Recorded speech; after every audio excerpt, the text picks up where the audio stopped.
good morning. Good morning. And we have Winry here too. So we might have a loud noise. Yep. Okay, so we're going to continue with our reading through John 5. Or John. We're on chapter 5. After this, there was a feast of the Jews, and Jesus went up to Jerusalem. Now there is in Jerusalem by the sheep gate a pool in Aramaic called Bethesda,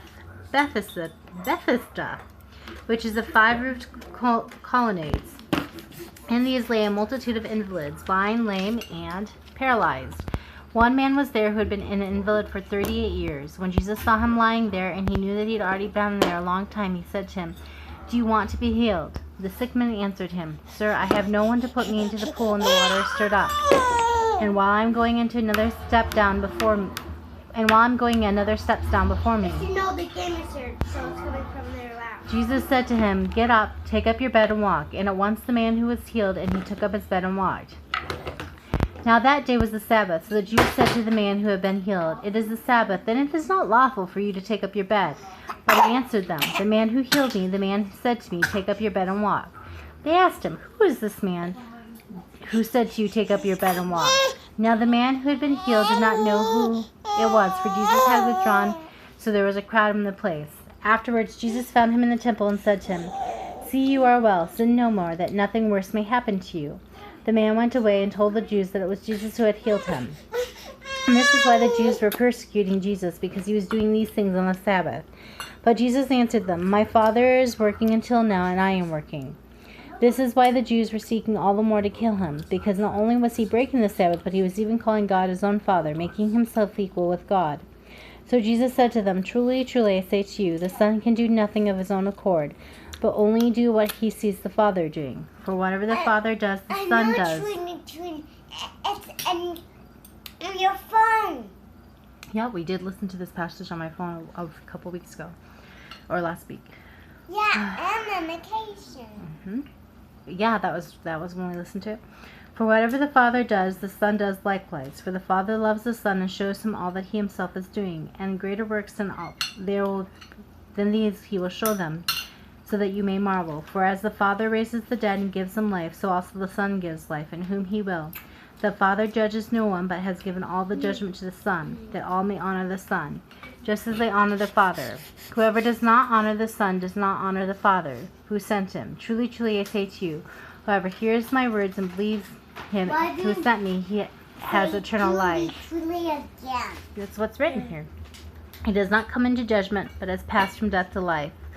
Truly, truly, I say to you, an hour is coming and is now here when the dead will hear the voice of the Son of God." Yes. It's right here, sweetie. Give it back to me. I already put stuff on yours, Edward. But there's no ketchup. I didn't eat it on. I just lost mine. "There is another who bears witness about me, and I know that the testimony that he bears about me is true. You sent to John, and he has borne witness to the truth. I am almost done, and I will feed you more. Not that the testimony that I received is from man, but I say that these things." Then you'll have to wait. "So that you may be saved. He was burning and shining lamp, and you were willing to rejoice for a while in the light. But the testimony that I have is greater than that of John, for the works of the Father has given me to accomplish the very works that I am doing, bear witness about me that the Father has sent me. And the Father who sent me has himself borne witness about me. His voice you have heard, his form you have never seen. And you do not have his word abiding in you, for you do not believe the one he has sent. You search the scriptures because you think that in them you have eternal life." Edward, can you pick up the cup for her? Mommy, Edward, you better not be taking it to use on your own. You can help her get some on hers if you're going to take it and use it. I already got hers one.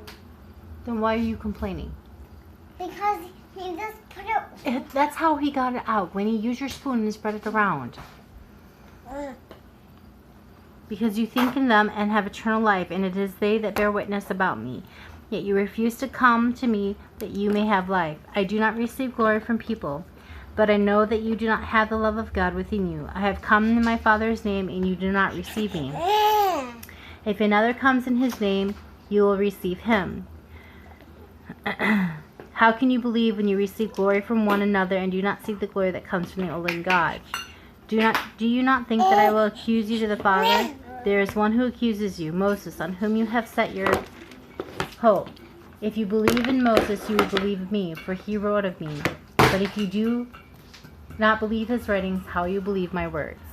All right, that is John chapter 5. Can you say goodbye? Goodbye. Can you say goodbye? Goodbye. Bye-bye.